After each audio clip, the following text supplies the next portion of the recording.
Hello दोस्तों, मैं पीयूष कुमार जोशी एक बार फिर से आपका स्वागत करता हूं अपनी नई वीडियो में। और इस वीडियो में आज हम पढ़ने जा रहे हैं एल्किल हैलाइड के बचे हुए प्रिपरेशन मेथड। काफ़ी कुछ हमने पढ़ लिए हैं और कुछ जो बाकी हैं उनके बारे में हम आज बात करने जा रहे हैं। तो स्टार्ट करते हैं। देखिए, अब तक हम लोग बात कर चुके थे preparation method of alkyl halides और उसमें हमने काफी कुछ डिस्कस कर लिया था। और आज हम बात कर रहे हैं हैलोजन विनिमय द्वारा।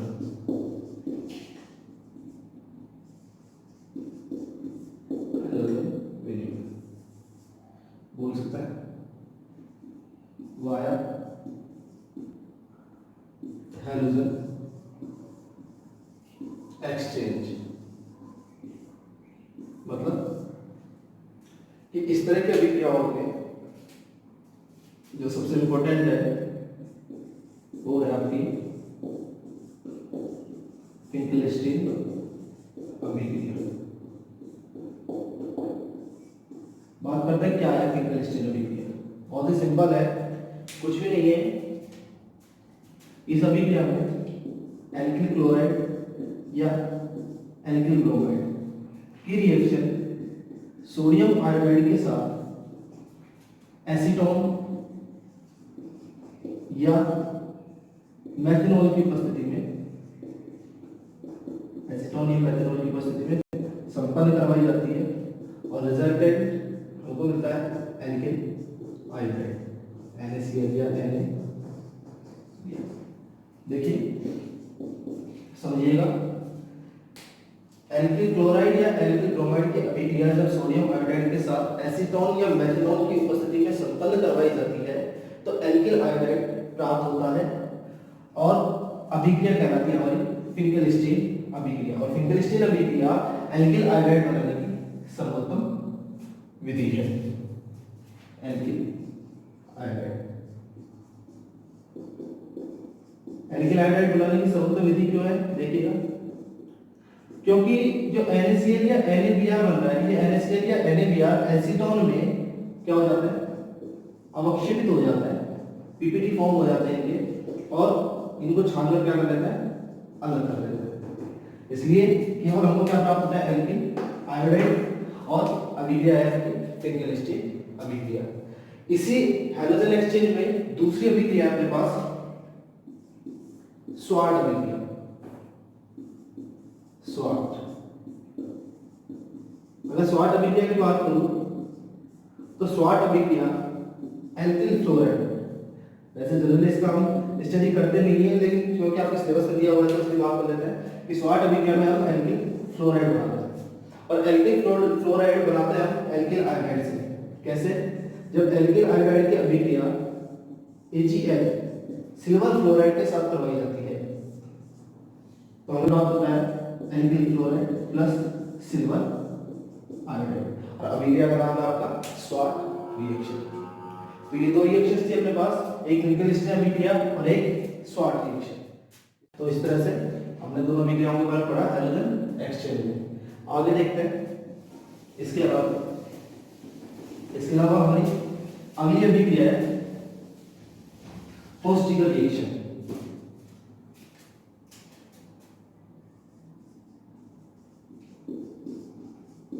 पोस्टिकल अभिक्रिया, और ये एल्किल ब्रोमाइड बनाने के लिए यूज करते हैं।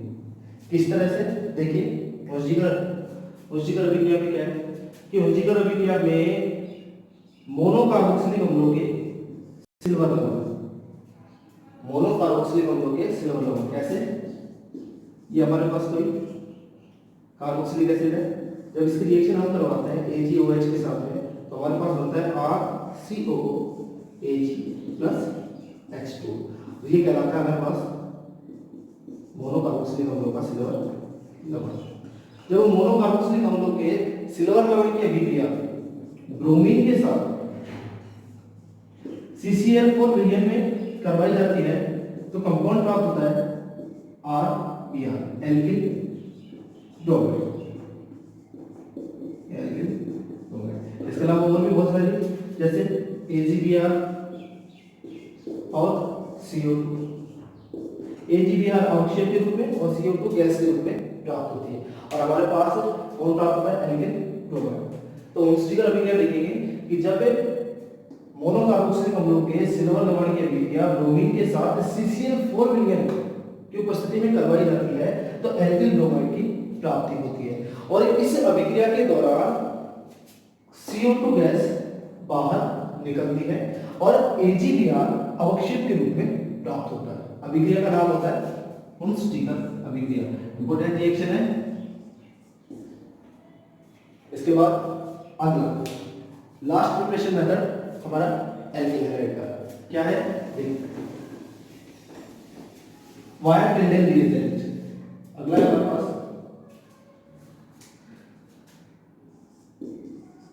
प्राथमिक एमीन्स, प्राइमरी एमीन्स है या फिर बोल सकते हैं प्राइमरी एमीन। देखिए जब 1 डिग्री एमीन की रिएक्शन टिल्डेन अभिकर्मक या क्या नाम होता है इसका? नाइट्रोसिल क्लोराइड के साथ करवाई जाती है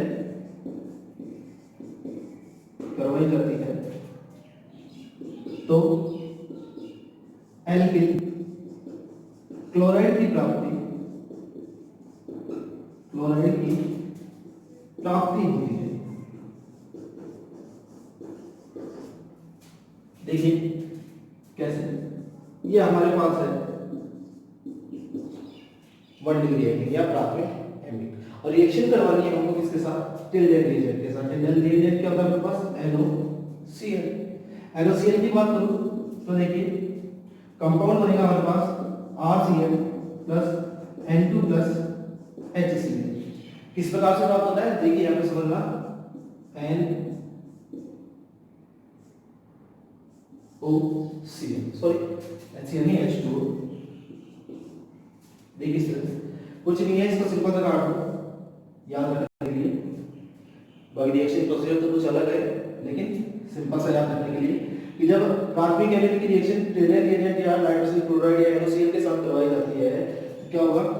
RCl H2O साथ में N2 गैस बाहर निकलती है और कंपाउंड प्राप्त होता है हमारे पास एल्किल क्लोराइड। और रिएक्शन का नाम कौन सा है? प्राथमिक एमिन से या टिल्डेन रिएजेंट से। और इस तरह से एल्किल हैलाइड के सभी प्रिपरेशन मेथड समाप्त होते हैं। अपना नया टॉपिक है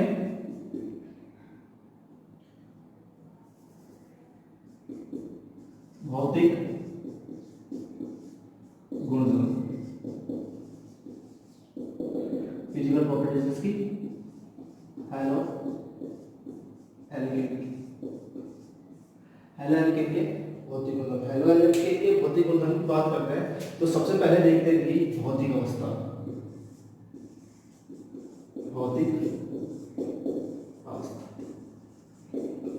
अगर भौतिक अवस्था की बात करूं तो हेलो एल्केन में या मोनो हेलो एल्केन में मैथिल क्लोराइड, मैथिल ब्रोमाइड व एथिल क्लोराइड ये तो गैसीय अवस्था में पाए जाते हैं।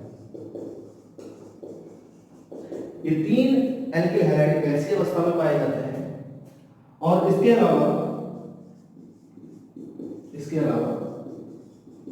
अन्य सभी एल्किल हैलाइड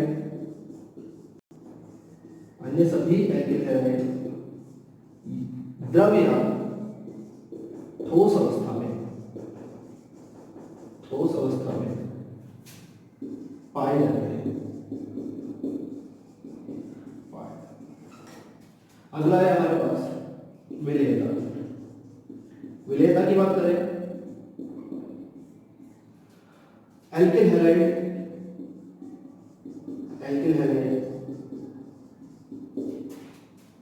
द्रव में अघुलनशील में, जबकि कार्बनिक विलायकों में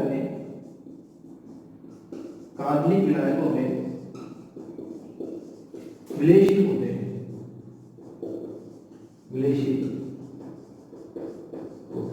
समान को भूलता है कि तर्ज पर जो एल्किल हैलाइड होते हैं ये आपके द्रवणीय जल में तो अघुलनशील होते हैं, जबकि कार्बनिक विलायकों में ये विलेयशील प्रकृति के होते हैं।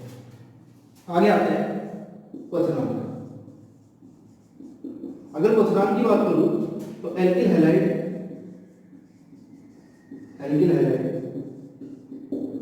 ध्रुवीय प्रकृति के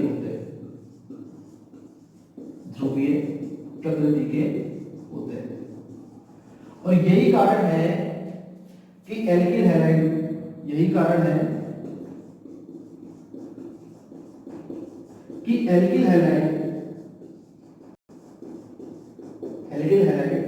सामान्य हाइड्रोकार्बनों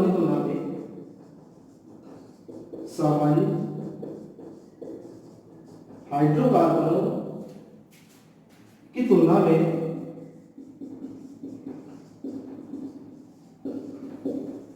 क्वथनांक उच्च रखते हैं। आपके सामान्य हाइड्रोकार्बन की बात करें तो सामान्य हाइड्रोकार्बन आपके अध्रुवीय प्रकृति के होते हैं, जबकि आपके एल्किल हैलाइड कैसे होते हैं, ध्रुवीय नेचर के। और ध्रुवीय नेचर के होने के कारण इनके अंदर interaction force, dipole interaction force, द्विध्रुव आकर्षण बल पाया जाता है, जिसकी वजह से इनके क्वथनांक आपके सामान्य हाइड्रोकार्बन की तुलना में क्या हो जाते हैं, उच्च हो जाते हैं। Number 1 point. इसके बाद बात करते हैं इसमें सेकंड पॉइंट की कि अणुभार बढ़ने के साथ साथ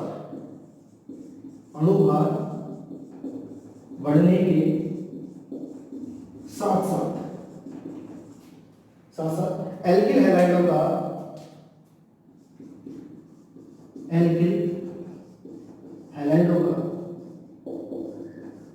क्वथनांक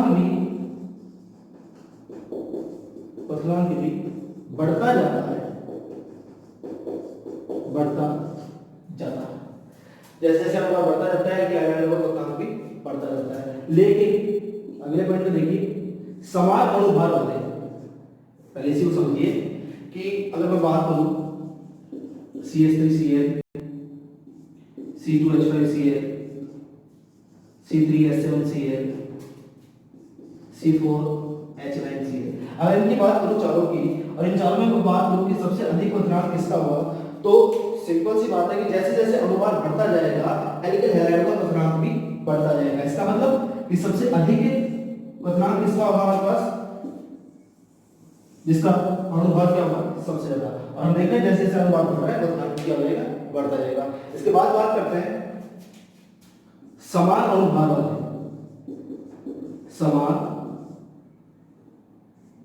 अणुभार वाले एल्किल हैलाइडों में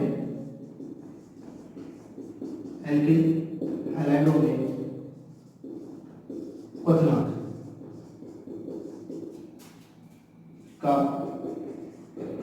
देखते हैं कि ऐसे एल्किल हैलाइड इनमें अणुभार समान पाया जाता है। जैसे अगर मैं बात करूं इसके लिए क्रम की बात करूं तो क्रम में देखिए हम बात कर सकते हैं, पहले समझिए 1 डिग्री, 2 डिग्री, 3 डिग्री कि समान अणुभार वाले कैसे कौन से सकते हैं अपने पास 1 डिग्री, 2 डिग्री और 3 डिग्री, और ये इसी क्रम में होता है।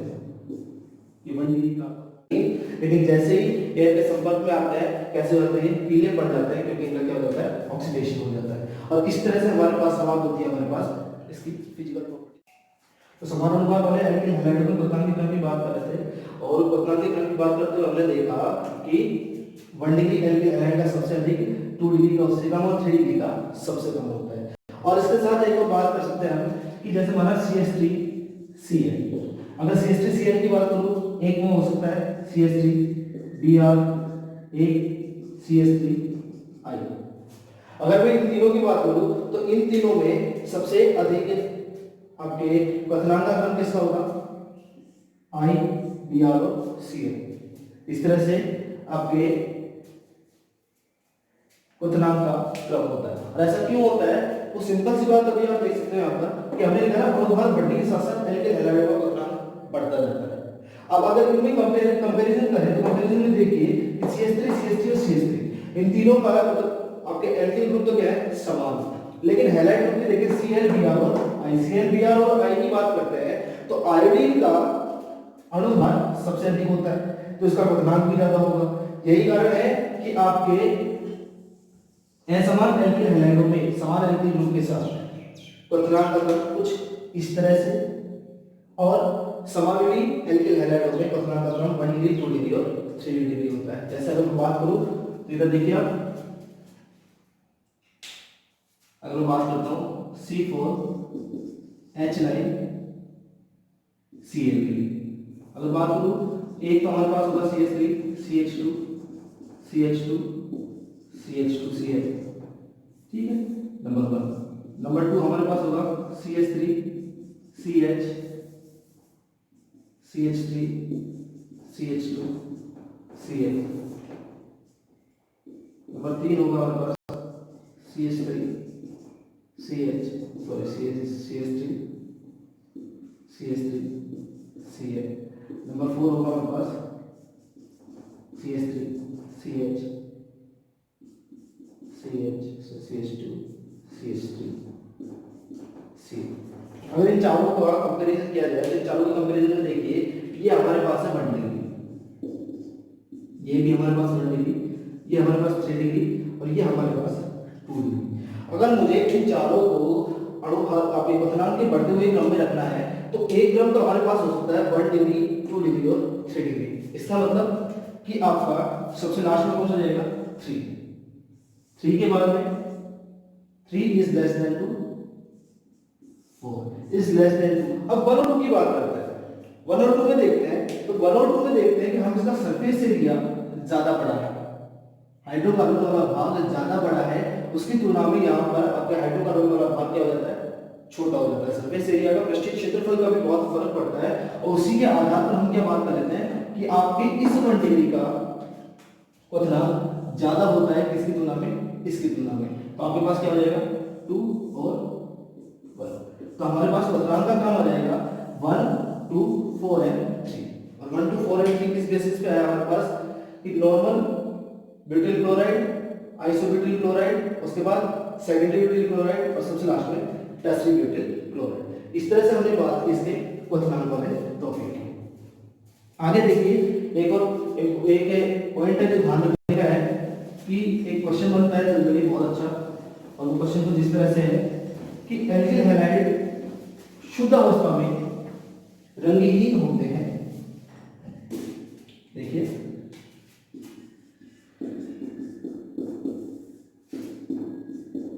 एल्किल हैलाइड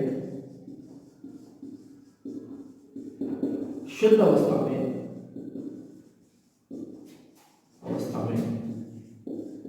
रंगहीन होते हैं जबकि वायु में खुला छोड़ देने पर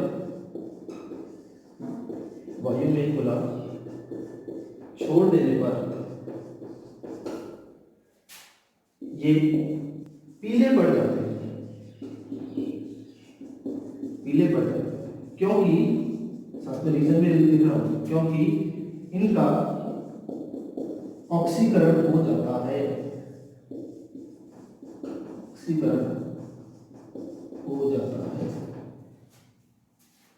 शुद्ध अवस्था से मतलब क्या है कि जब इनको हम प्रकाश की अनुपस्थिति में या वायु की अनुपस्थिति में रखते हैं तो ये तब उस स्थिति में तो रहता है रंगहीन, लेकिन जैसे ही एयर के संपर्क में आते हैं कैसे होते हैं पीले पड़ जाते हैं, क्योंकि इनका क्या हो जाता है ऑक्सीडेशन हो जाता है। और इस तरह से हमारे पास समाप्त होती है हमारे पास